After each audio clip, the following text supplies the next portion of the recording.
Hello, welcome to the Great Canadian Bagel. Today we have the next episode in the Understanding Politics series. This time, what is liberalism? Now, before we begin with the rest of the video, I would just like to shout out all the channel members for supporting the channel. I greatly appreciate it. And if you want to support the channel, think about going below and signing up as a channel member yourself. If you can't afford to do that, by all means, I understand. Just do your regular YouTube things like share, subscribe, comment below. It's all appreciated. And thank you. Now on to the rest of the video. Liberalism is both a political philosophy and a system of government that evolved over time.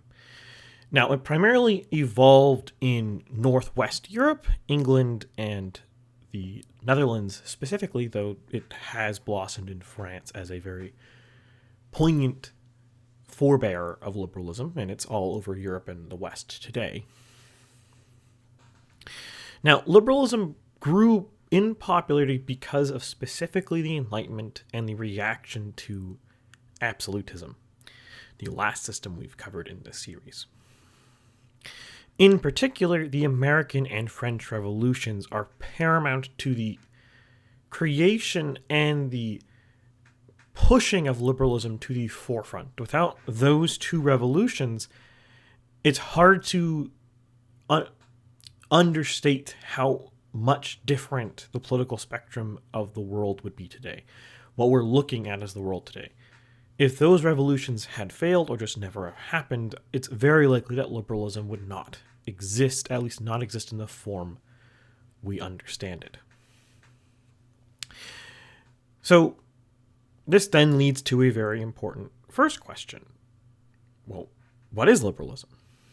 Now, to understand this, we're going to go over first the couple of core features that lead to liberalism, the necessary prerequisites that liberalism needed in Europe to spawn. Because make no mistake, liberalism is very much, at least even today in 2023, a Western European ideology. There's very few countries in South America, Africa, Asia that are liberal. Almost all of the countries that are, or you would describe as liberal, or who have serious liberal movements, are either European, mostly populated by European descent people, like Canada or US, or are securely in the sphere of influence of something like the United States, such as Japan or South Korea. Very, very few other countries have anything approaching liberalism otherwise. So let's get started here.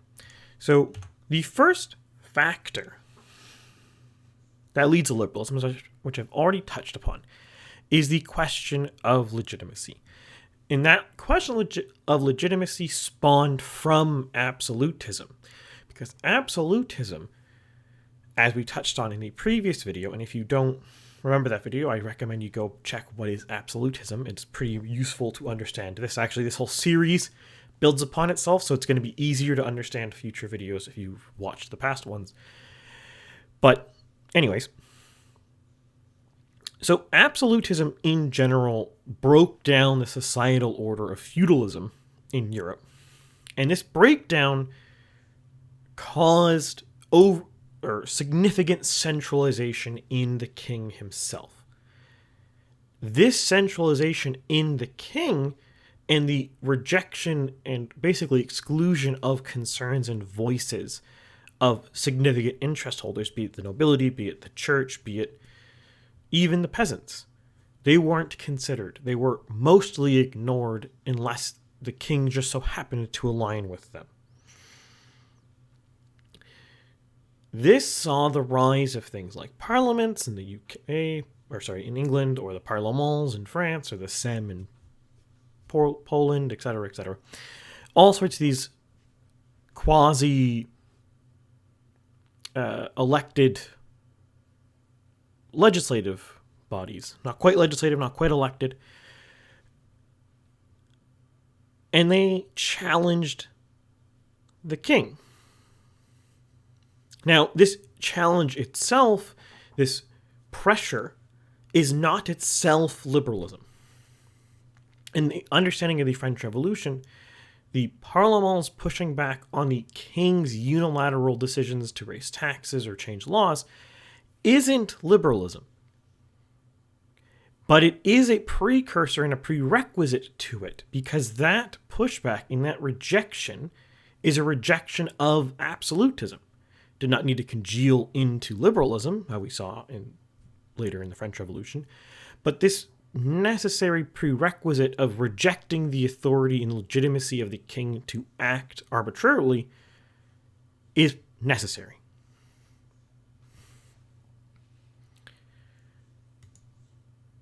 Then we have the rise of merchants, specifically through global trade. Following about, 1492-ish, but a little earlier because Portugal started going around Africa a bit before that, global international trade really started. And there's all sorts of things we could talk about with international trade and how all these things worked. We could go into details about how this affected the balance of power in Europe, what this meant for colonies, what this meant for military, etc., etc. But the important thing to know here, everything else is interesting and important, but not very relevant to the discussion of politics. In this discussion of internal structures of kingdoms. The important consideration here that global trade starts is the rise of the merchant class. When Europe is basically just a feudal agrarian society with very limited trade through the Mediterranean to the Levant, and from there, limited overland trade to China and India, there is trade, yes, but it's very limited, it's very expensive, and it's very dangerous. Not many people are partaking in it, and many of those who do either don't live very long, or they don't actually make that much money, because, spice or silk was worth a lot of money. A lot of the shipments and a lot of the processes would get destroyed because the Silk Road, safer than other paths, is less safe and more expensive to traverse than by boat. Boat is pretty much always the fastest or cheapest way to travel, even in the day and age we have now where we have trains and other competitive modes of transport. Boats are still usually the most efficient. What global trade, the rise of global trade and necessarily the rise of intercontinental navigation by boat that we saw Portugal, England, the Netherlands, lesser extent Spain and France really start partaking in the second half of about the 17th century, is it means the merchant classes suddenly are freed from a huge cost and a huge burden of entry. It's a lot cheaper to buy a boat and sail to India than it is to plan an entire overland caravan there and plan it all the way back and navigate through all these different warring countries. That's a lot more difficult, a lot more challenging, and fewer people will do that. More people will buy a boat and sail to India and back. Again, we're not talking about many people, but that doesn't matter. What it matters is we don't need 30% of the population of England to be merchants for this to be changing things. What you need for significant change is a small percent. We're going to use France as an example. France, in about 1790-ish, was about 2 to 5% of the population were the aristocracy. Depends exactly on your estimate, depends on exactly your definitions. Some people were technically aristocracy even though they had no money, influence, or power. They were some really poor provincial noble families, for example. So they're not necessarily what you would consider aristocracy in power terms, but they're technically by status. Anyways, in France, we start seeing the top of the third estate, these merchants start actually rivaling the power of the biggest landlords. Because the big thing global trade does, and what it did, is it decoupled wealth from land. The arbitrage of spice purchasing from India or the East Indies to Britain could create a huge amount of wealth without actually owning anything significant. Okay, you own some boats. Great. You might make more money now than someone who owns thousands and thousands and thousands of acres. And that led to the merchant class starting to eclipse the landed aristocracy in the 18th century. They hadn't quite done it yet, but they were rivaling them. And by the end of the 19th century, the merchant class is more powerful and more significant than the aristocracy. You see the next evolution from global trade, which is necessary to happen. This next step is necessary, contingent on global trade, is manufacturing in factories in the Industrial Revolution. You need global trade for that, but that is just an accentuation of the rise of the merchant class. The capitalist factory owner is just the merchant, but more efficient still.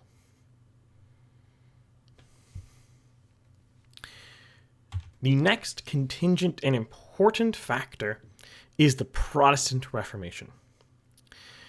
Prior to the Protestant Reformation, Europe was entirely controlled by the Catholic Church, religiously speaking. I'm not saying the Catholic Church ruled Europe, but the influence of the Catholic Church was found all across Europe. And the Catholic Church, as a specific interesting quirk of that particular denomination, of that particular religion, is very hierarchical and very structured.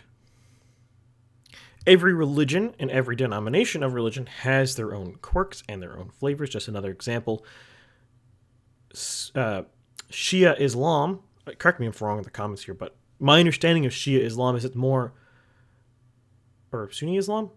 I'm just going to say Islam because I can't remember which variant I'm talking about, is more dogmatic. And I don't mean dogmatic as an insult. I just mean it as a description. They hold their values very, very strongly, and they're not flexible on them. It's neither good nor bad. It just is. Same thing with the Catholic Church. It's just hierarchical. That's how it works. The Protestant Reformation, and especially the later 17th and 18th century evolutions and branching that occur, isn't very hierarchical. You look at Presbyterians, you look at most Calvinists, you look at many plethora of Protestant sects. They're very egalitarian. The most infamous and most famous version of this Unitarian Universalism is very egalitarian, to the point of some people, and some Christians, don't even really consider it Christianity anymore. It's too different. It's too egalitarian. Though, then you start getting into various different intersect sniping, and it's not as useful for the discussion here. So the first major impact Protestantism does is it breaks down this centralized, hierarchical social structure in society, and it turns it into a more egalitarian, more decentralized model. Just the classic type of Protestant, generic Protestant congregation has a pastor who is maybe selected or maybe voted by the people in the parish, but he isn't a quote-unquote learned clergyman. He doesn't go to a seminary school per se. He might, but doesn't have to. He is just a person that the community thinks is good at preaching effectively. Oversimplifying a bit, but if you want to watch a whole video about how Protestantism works, I'm sure there's plenty on YouTube. And the other corollary of Protestantism, and now I think this is overstressed a little bit in the results, but it is still a thing, which is the Protestant work ethic. Now, there's some people today who debate whether this even exists, but I think if you look at Protestant countries, or countries that were majority Protestant historically, and you look at how many hours they work, and then you look at comparable societies nearby, Protestant ones typically work more hours, and they work harder, depending on how you measure hard workingness. Now, whether that actually makes them more economically beneficial or whatever, that's more complicated from what I can tell in the economics on it. It's not as clear cut. There is actually downsides to working too long, economically speaking, like working too many hours. But we're going to gloss over that because it's not that important. Because the actual economic benefits is not why the Protestant work ethic is a forebearer to liberalism. The reason why it is a forebearer is the understanding in the both religiously and culturally in some of these societies is that you succeed in life through merit and hard work. So if you fail, that's because you didn't try hard enough or you didn't work hard enough. This is very much a prerequisite to what is economic liberalism.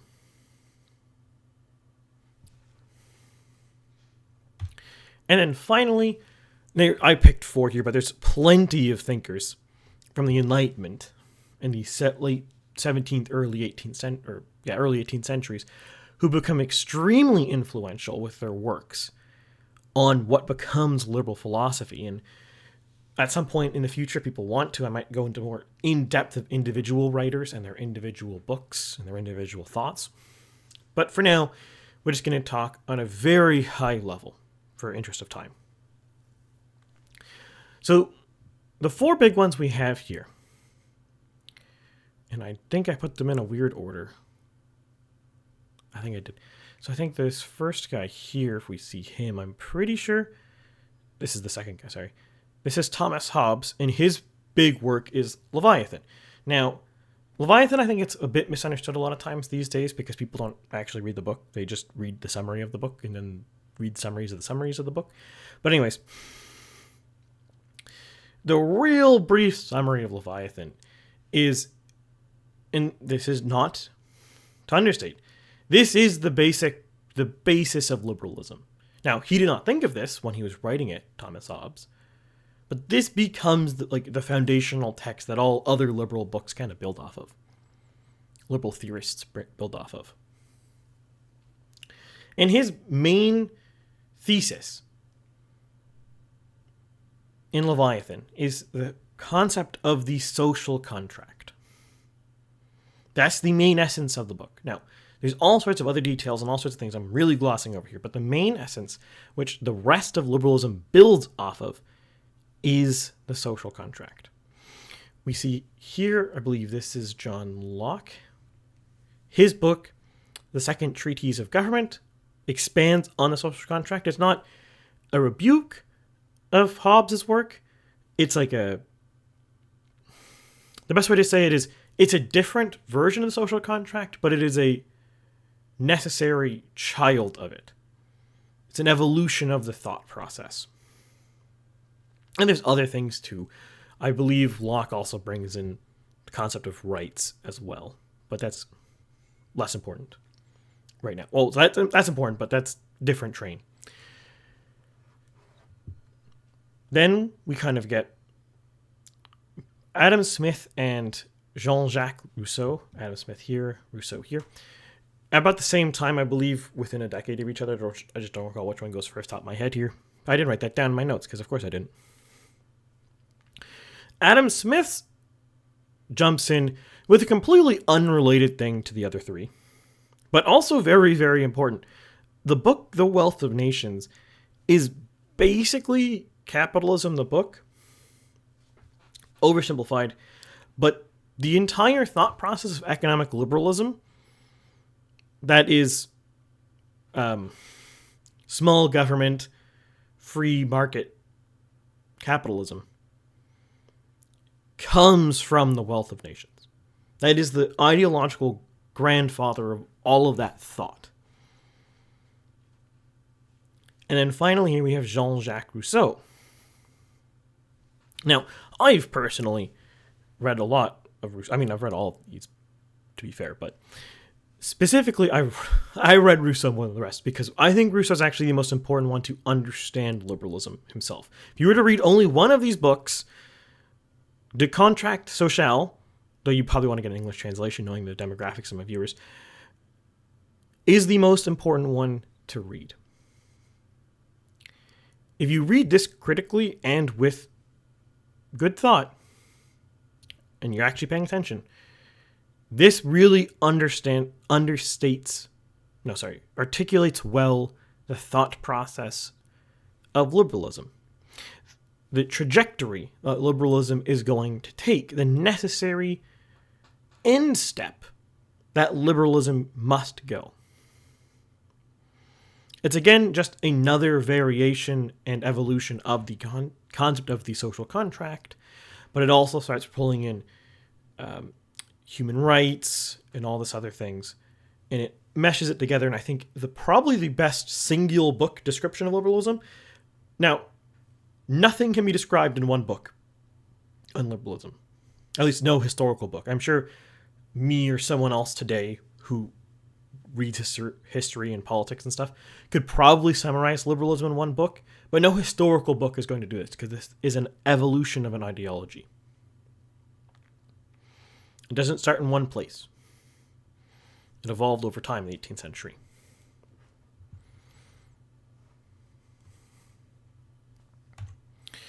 Now, unlike feudalism or absolutism, liberalism is not actually an evolution of those pre-existing systems or another pre-existing system. It's a complete revolutionary departure from them. And it's extremely radical in that regard. Because keep in mind, feudalism and absolutism at their most basic level are hierarchical and obligation-based. They are a duty-based system. Whereas liberalism is not duty-based. Not at all. In fact, it entirely rejects, most versions of liberalism entirely reject duty-based thought process. Though some don't, and we'll get into that. So, prior to the idea of liberalism, government basically governed based off of morality, usually from religion. So you would have the Catholic monarch governing based on Catholic morality. Whether they actually adhere to that very well is a different question altogether, but that was the ideal. That was the goal. Liberalism comes in and replaces that. You're not governing based off Catholic morality. You are governing based off of liberal ideology. In a sense, and as we touch on more ideological systems of government in future videos, it starts becoming very clear that the Enlightenment and the French Revolution sees a change in society. And we're seeing that very clearly today. Religion is less important because people get from ideology what they wanted from religion mostly. And that is morality. A lot of people's morality today is based off of conclusions from ideology. If the ideology agrees with it, that is morally correct. If the ideology disagrees with it, it's morally wrong. That's why things like liberalism seem in such contention with religion, because in the most high-level terms, they're actually competing concepts. Some people will make the claim that religion and science are competing. They're not. They're completely unrelated. But ideology and religion are. That's why if you look at modern Muslim countries that might actually have quote-unquote functioning democracies, depending on how you want to call them, they often always have one or more parties which are overtly Islamic parties. Like, their ideology is Islam. That's not a coincidence. That's not a funny quirk of Islam. That's just how this works. Ideology and religion, when you add them to politics, are not that distinguishable.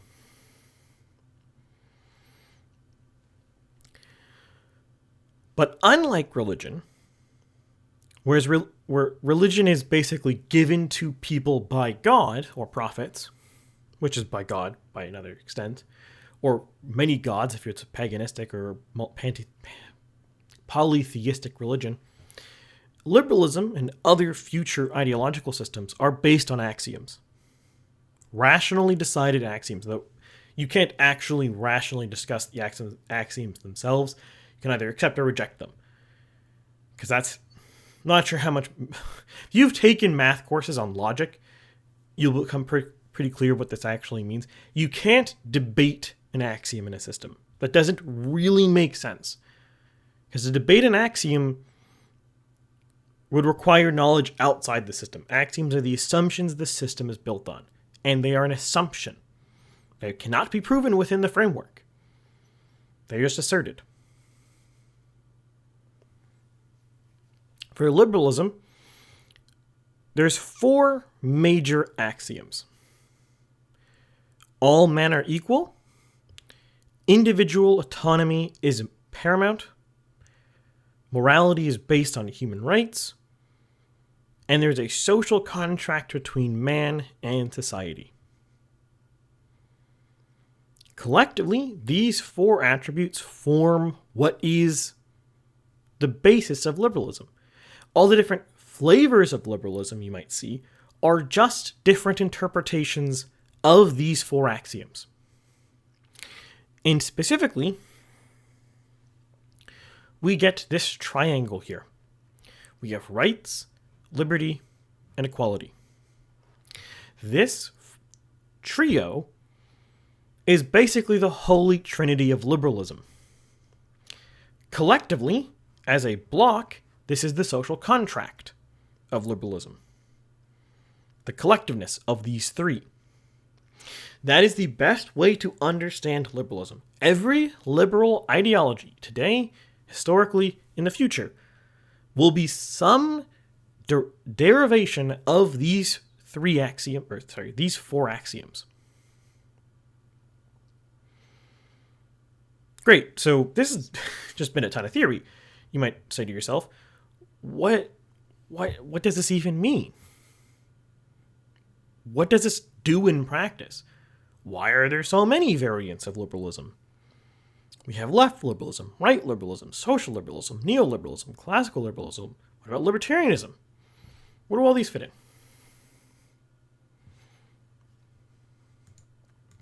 First and foremost, a liberal society is based on the concept of human rights.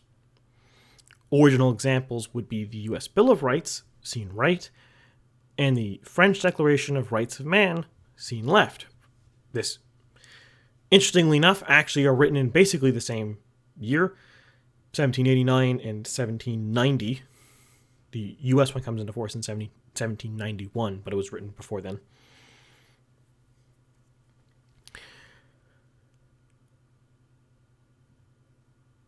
From here, in contrast to absolutism or feudalism, everything in society is framed or is no longer framed around someone's duty to someone else. Liberalism is about the arbitrage of rights. Where does someone's right to mobility end and someone's right to private property begin? An easy way to understand this is a peasant has a duty to his lord to provide corvée labor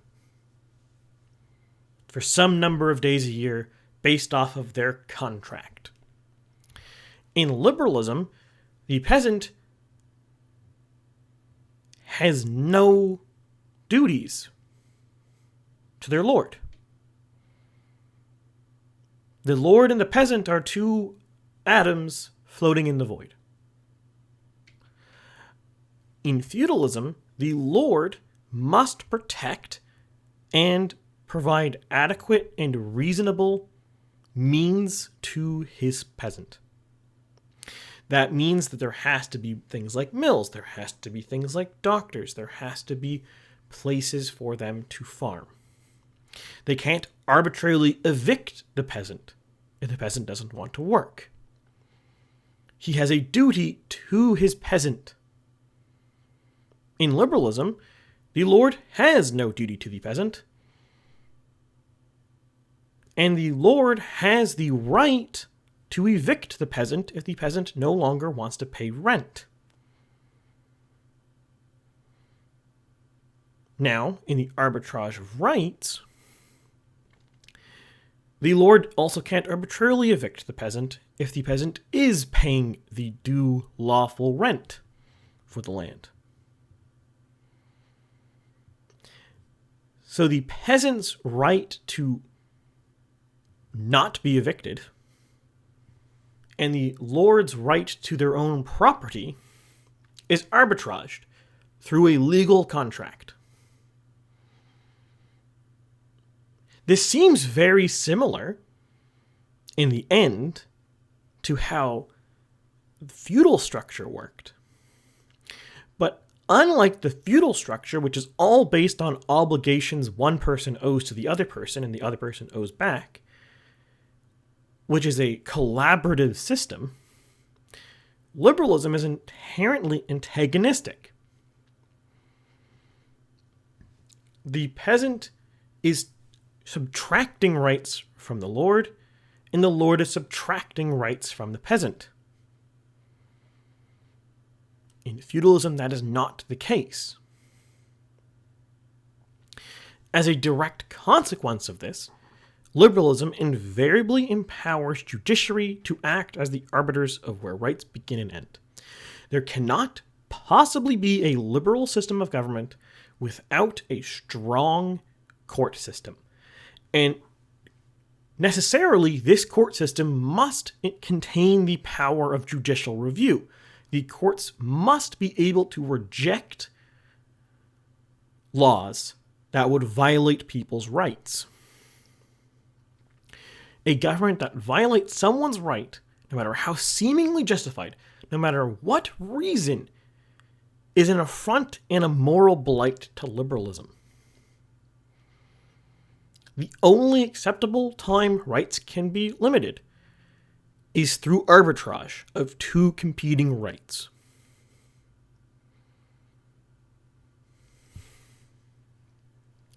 Secondly, we have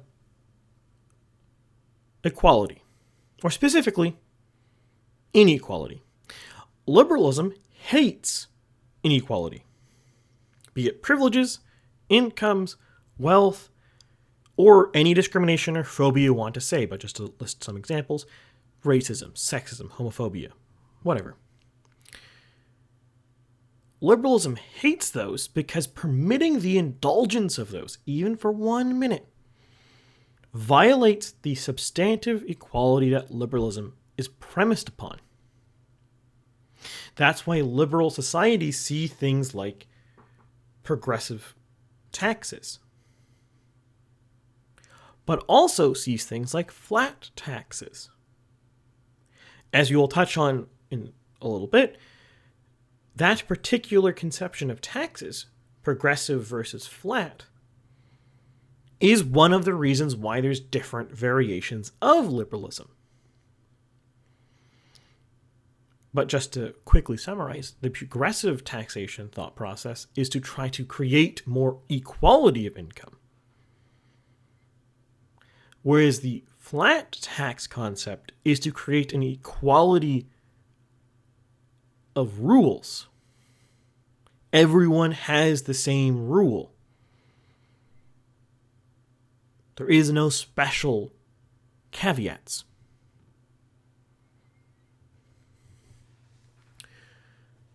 Additional to this, as we see here, because I've listed the equality and this next part, liberty, together here, because these two documents, as you see on screen, the Declaration of Independence of the U.S. and the motto of the French Republic, summarized as Liberté, Égalité, Fraternité.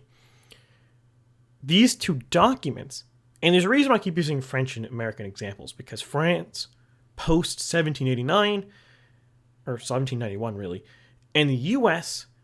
are the definition of liberalism. They are the liberal societies of the West.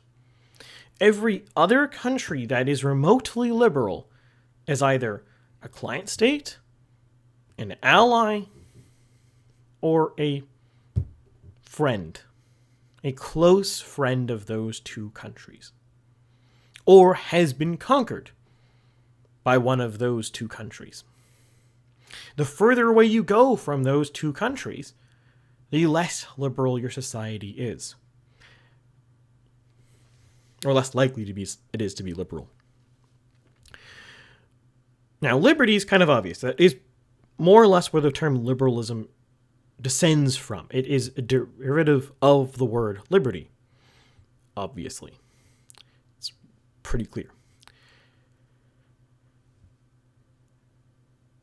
So as implied by the fact that liberalism supports liberty, liberalism is very skeptical of government intervention. It doesn't like the government to do things when it shouldn't more than necessary. This also goes hand in hand with liberalism's love of judiciary. Liberalism doesn't usually view the judiciary as the same as the legislature. If you look at things like the Federalist Papers, the fear of the legislature is huge. They don't trust it very much. At the same token, they love the legislature because the legislature represents the people. There's a tension inherent in liberalism there.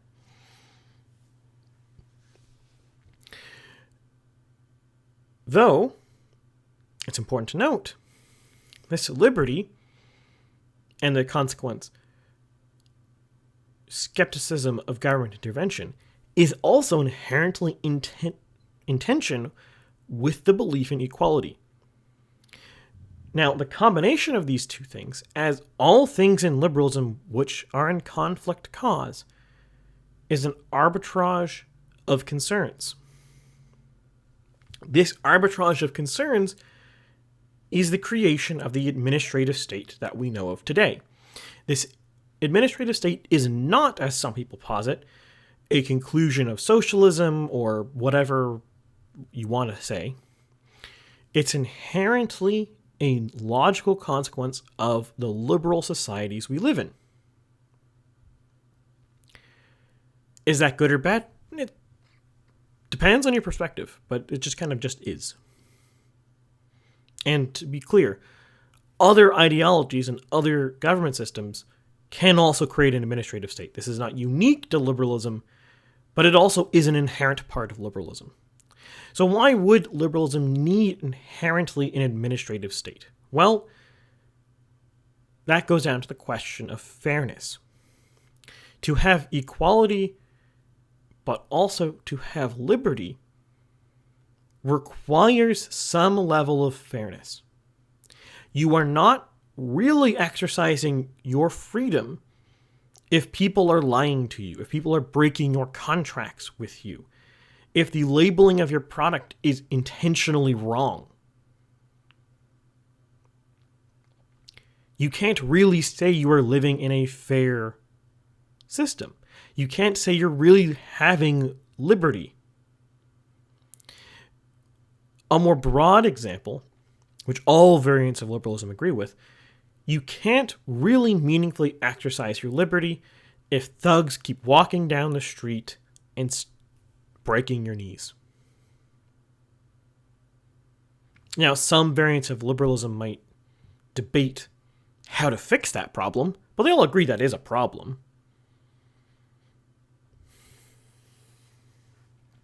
So then, where do we get all these variants of liberalism? Why are there so many flavors?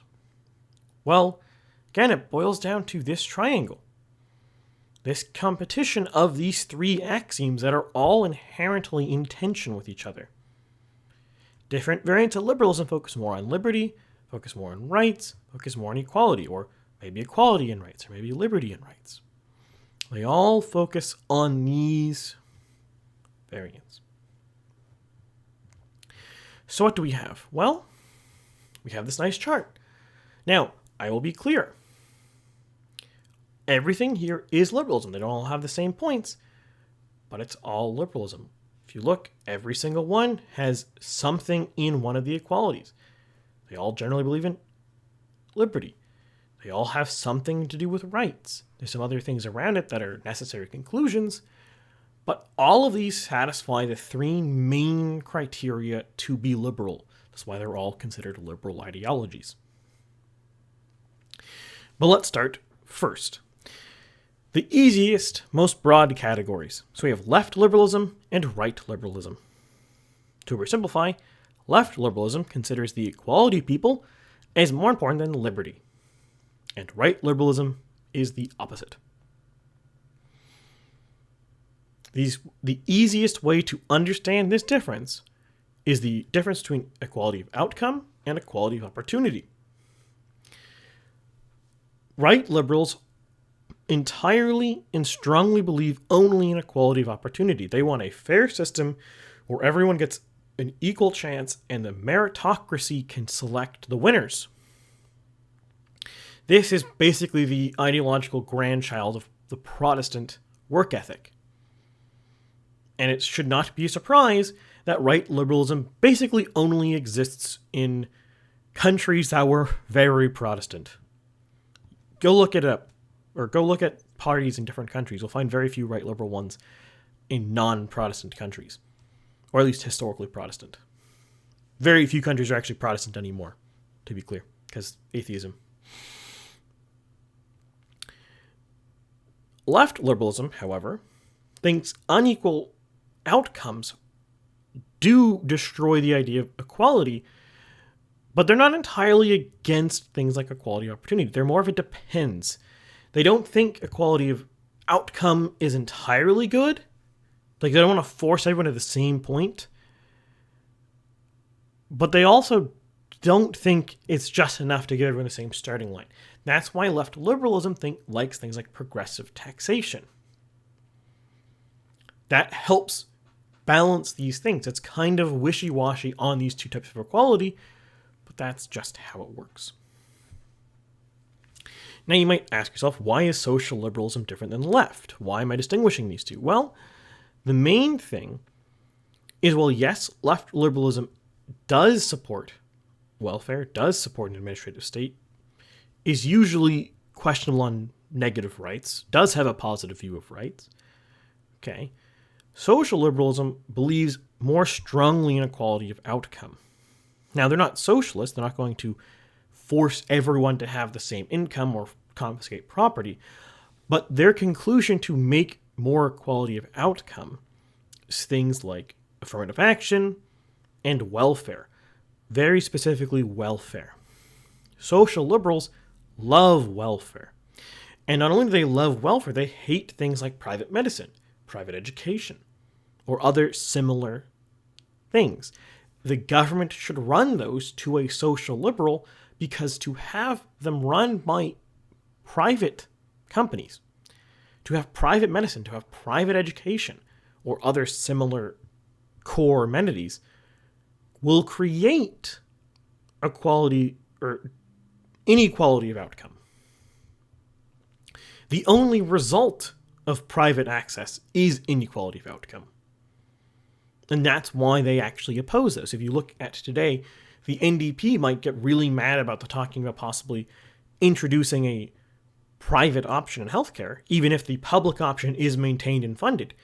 They don't dislike the private option because they don't want people to get private options. That's not why they disagree with it. They disagree with it because they think it's morally bad for people to have it. It's not a question of, is this more or less efficient? It's a question of, is this evil or not? Effectively. Oversimplifying. But that's what that boils down to. Okay, well, we have neoliberalism then. It's a variant of right liberalism this time. Now, neoliberalism is kind of like right liberalism, but taken to its logical conclusion, for the most part. Here, the neoliberals just don't think there really should be any state or much welfare. There should be some welfare because some people really need it. And sometimes positive rights are valid. And neoliberals sometimes can be quite apprehensive about negative rights. But for the most part, neoliberals versus right liberals is just a question of how big the state should be. Neoliberals prefer a smaller state. It is the classic American liberalism of the last 50 years or so.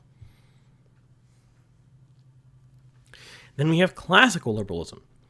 Classical liberalism is sort of the John Lockean or Adam Smith view of liberalism. All negative rights, all equality of opportunity. There should be an administrative state, but welfare and other things are minimal. You just need the state to make sure business is being conducted fairly. And that's basically it. And then libertarianism is sort of like classical liberalism, but escalated, more dramatic. It diverges only in that the administrative state should not exist.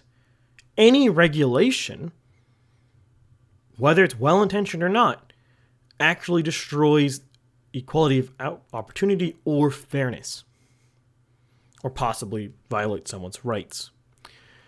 Libertarianism then doesn't like any of those. Now, the interesting conundrum here, if you actually talk to libertarians, if you actually look at libertarian thought, is a lot of libertarians are also very conservative on social issues.